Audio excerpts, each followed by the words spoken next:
बात करेंगे। आज वर्ल्ड किडनी डे है और ये एक ग्लोबल कैंपेन है और बेसिकली इसको हर साल एक एनुअल इवेंट के तौर पर इसलिए सेलिब्रेट किया जाता है कि जो गुर्दों की सेहत है वो बहुत ज़्यादा अहमियत की हामिल है। इस पर अभी हम बात कर रहे होंगे।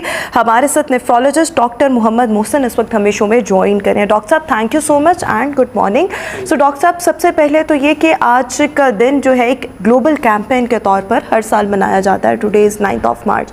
सो आज के दिन के हवाले से आप सबसे पहले क्या कहना चाहेंगे, फिर हम जो कॉमन इश्यूज हैं रिगार्डिंग किडनी उस पर आ जाएंगे। Thank you for the invitation. Actually जो वर्ल्ड किडनी डे है दुनिया भर में हर साल जो गुर्दे के अमराज हैं उसकी आगाही के लिए मनाया जाता है।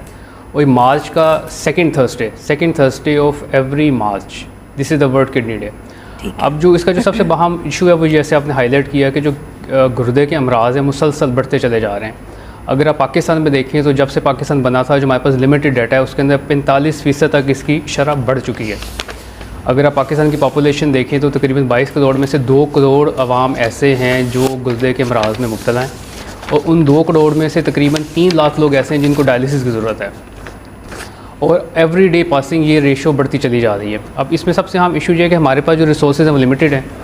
उन लिमिटेड रिसोर्सेज के अंदर इस सारी चीज़ों को मैनेज करना ना सिर्फ हुकूमत के लिए मुश्किल है लेकिन एज अ पर्सन या एज अ नेफ्रोलॉजिस्ट हमारे लिए भी बहुत मुश्किल है। यानी एवरी डे पासिंग हम देखते हैं कि लोड बढ़ता चला जा रहा है, आहिस्ता आहिस्ता बढ़ता चला जा रहा है। यानी अभी 100 आप ये देखें कि तकरीबन हर 100 में से जो एक फ़र्द है वो गुर्दे के किसी ना किसी मर्ज़ का शिकार है। वो पथरी का मर्ज़ हो, उसका क्रेटिन थोड़ा ऊपर नीचे हो या ब्लड प्रेशर के साथ उसका कॉमन इश्यूज़ क्या क्या हैं? किडनी स्टोन्स का होना, डायबिटीज़ की वजह से किडनी इश्यूज़ होना, क्रेटिनिन का बढ़ जाना, इसके अलावा देखिए इसमें जो सबसे ये 2 चीज़ें आपने तो हाईलाइट की हैं और ये बहुत ज़्यादा हाईलाइट होती भी हैं, लेकिन मेरा जो what I want to highlight आज जो मैं करना चाहता हूँ हाइपरटेंशन है।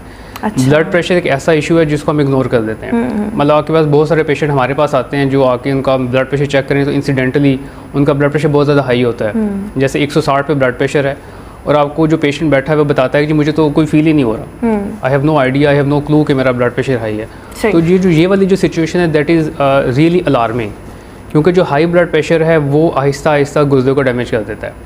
अच्छा, कभी ऐसे होता है कि किसी का ब्लड प्रेशर एकदम से शूट कर गया, सडनली उसका एकदम किडनी जो है वो एक गलत मतलब कंडीशन में आ गए फौरी तौर पर, या with the passage of time अगर आप अपने ब्लड प्रेशर को मॉनिटर नहीं कर रहे तो उसकी वजह से ये इश्यूज बनते हैं? अगर ब्लड प्रेशर एकदम से ज़्यादा हो और उससे एंड ऑर्गन डैमेज हो जाए, तो एंड ऑर्गन में किडनीज हैं, आँखों का है और ब्रेन है, 3 फौरी तौर पर डैमेज हो गया, फौरी तौर पर डैमेज। इसको हम कहते हैं हाइपरटेंसिव इमरजेंसी। ठीक है। तो ब्लड प्रेशर एकदम शूट करे तो इससे 3 चीज़ें डैमेज हो सकती हैं। हार्ट भी उसमें डैमेज हो जाता है, आंखों के पर्दे डैमेज होते हैं और बाज़ का फालिज का मसला हो जाता है।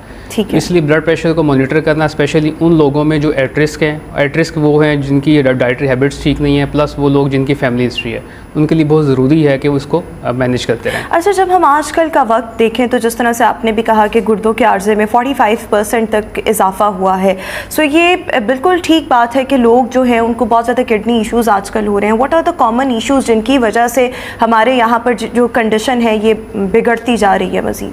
सबसे जो अहम है ना वो है हमारा जो सारा लाइफस्टाइल है। अगर आप लाइफस्टाइल हेल्दी लाइफस्टाइल के ऊपर आ जाए तो आप आधे से ज़्यादा चीज़ों से बच सकते हैं। अब हेल्दी लाइफस्टाइल एक ना बहुत ब्रॉड एक स्पेक्ट्रम चीज़ है। हेल्दी लाइफस्टाइल से आपका खाना पीना नहीं है, आपका सुबह उठने से लेके रात सोने तक आपका जो नींद है वो भी इसमें इंक्लूडेड है।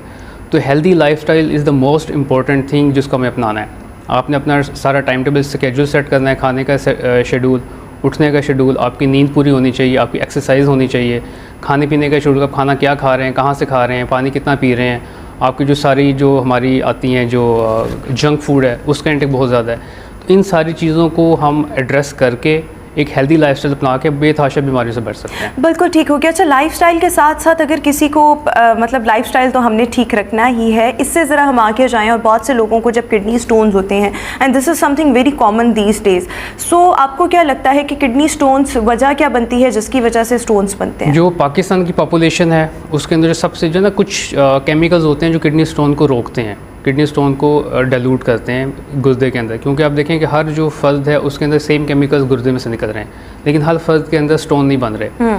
तो कुछ इनहिबिटर्स होते हैं। हमारी जो पॉपुलेशन है उसके अंदर एक सिट्रेट इनहिबिटर है जो मेजॉरिटी के अंदर कम है, तो हम कहते हैं इसको हाइपोसिट्रेट यूरिया। तो हाइपोसिट्रेट यूरिया के साथ जो मरीज़ हैं उनके अंदर किडनी स्टोन बनते हैं और उसका जो सबसे आसान तरीका वो ये का सिट्रस फ्रूट्स उसका इंटेक बढ़ा दें। उसके अपनी सारी डाइट के अंदर जैसे किन्नू, माल्टा, फ्रूटर, फिर आप गर्मियों के अंदर स्कंजवी उसको बढ़ा दें और सादा पानी के इंटेक बढ़ाते हैं, तो इससे आप एक तकरीबन आप समझ यानी कि सिट्रस फ्रूट को अपनी डाइट में इस्तेमाल करने से आप किडनी स्टोन से बच सकते हैं। ये एक रेमेडी है, समझ लें। बिल्कुल ठीक हो गया। अच्छा, फिर हमने किन किन चीज़ों को मॉनिटर करना है? Blood pressure. अच्छा, ब्लड प्रेशर जो है एक सर्टेन एज के बाद जाके most of the time above 40 जब आप हो जाते हैं तो वो थोड़ा सा ख़राब होने लग जाता है। थोड़ा सा गाइड करूँ, ये एक मिसकंसेप्शन है।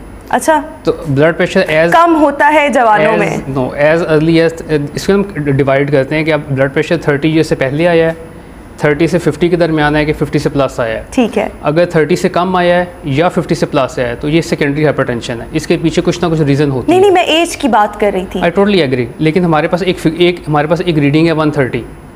हम एक मिसकंसेप्शन ये पाया जाता है जी कि जब 50 साल से उम्र बढ़ गई है तो आपका जो ब्लड प्रेशर है 150 एक्सेप्टेबल है, 145 एक्सेप्टेबल, ऐसा बिल्कुल भी नहीं है। अच्छा, वो उस टाइम पर भी 130/80 इज अ सिंगल फिगर जो आपने याद रखनी है, और ये हर एज ग्रुप के लिए बिल्कुल ठीक हो गया। सो इसका इस चीज़ से ताल्लुक नहीं है कि अगर आप की एज ज़्यादा हो रही है, एजिंग के प्रोसेस में अगर आप हैं तो फिर आपको ब्लड प्रेशर ज़्यादा होगा फिर उसकी वजह से। एनी हाउ, इसी के साथ साथ जब हम किडनी फेलियर की बात करते हैं तो कौन कौन सी सिचुएशंस ऐसी होती हैं जिसमें हमारा किडनी फेलियर होने के चांसेस होते हैं? Number 1 is the hypertension, but इसके अलावा और कौन सी? डायबिटीज़ है। डायबिटीज़ द मोस्ट कॉमन, फिर ग्लोमेरुलोनेफ्राइटिस आ जाते हैं, किडनी स्टोन्स आ जाते हैं। जो हमारे पास जो टॉप ऑफ द लिस्ट है इस टाइम पे डायबिटीज़ है अक्रॉस द वर्ल्ड। ठीक है। अगर आप मतलब देखें तो इस टाइम पे जो पाकिस्तान है सेकंड नंबर पे है डायबिटीज़ के अंदर, साउथ एशिया के अंदर। सो इट्स रियली अलार्मिंग कि हमारा जो और साथ ही जो जैसे बताते हैं जो परसेंटेज ऑफ ग्रोथ है, ग्रोथ ऑफ डिजीज़ बहुत ज़्यादा है।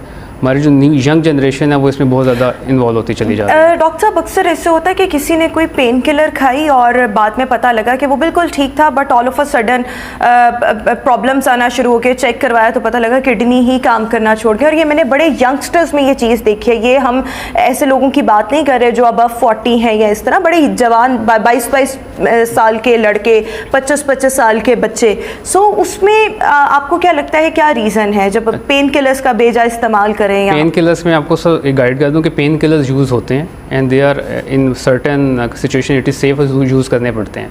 लेकिन अगर उसके साथ कोई और सिचुएशन चल रही हो, ख़ास तौर पे अगर डिहाइड्रेशन चल रही हो, तो in the presence of dehydration जो पेन किलर्स हैं वो तबाही फैल देते हैं। Even a single dose can cause kidney failure. अच्छा, यंग जो हमारे हैं ना जो बच्चे हैं, उसमें एक चीज़ मैं और हाईलाइट करना चाहता हूँ, जो हमारे एनर्जी ड्रिंक्स हैं। जो एनर्जी ड्रिंक्स हैं they are playing havoc with the children. जो हमारे जो यंगस्टर्स हैं, जो मतलब स्पेशली जो 9-10 क्लास के बच्चे हैं जो नए जिनको एनर्जी ड्रिंक्स का शौक होता है, तो बहुत सारे ऐसे केसेस रिपोर्ट हुए हैं जो एनर्जी ड्रिंक्स के बाद एक्यूट किडनी फेलियर में चले गए हैं। बिल्कुल ठीक हो गया। सो एनर्जी ड्रिंक्स एक रीज़न है, उसके साथ साथ पेन किलर्स जब आपकी बॉडी डिहाइड्रेटेड हो। एग्जैक्टली, पेन किलर्स अगर पेन किलर्स ले रहे हैं तो you have to rehydrate your body, extra पानी लेना है साथ। लेकिन कुछ ऐसे पेन किलर्स हैं जिनको अवॉइड भी करना चाहिए, जैसे मैंने इंसर्ट का बहुत सुना हुआ है। एक्चुअली ना आप उसको बहुत हद तक अवॉइड कर नहीं सकते, लेकिन उसमें आप प्रिकॉशन गाइड कर सकते हैं। आप उन लोगों को गाइड कर सकते हैं कि जो डायबिटिक हैं, जो हाइपरटेंसिव हैं, वो एहतियात से लें इसको।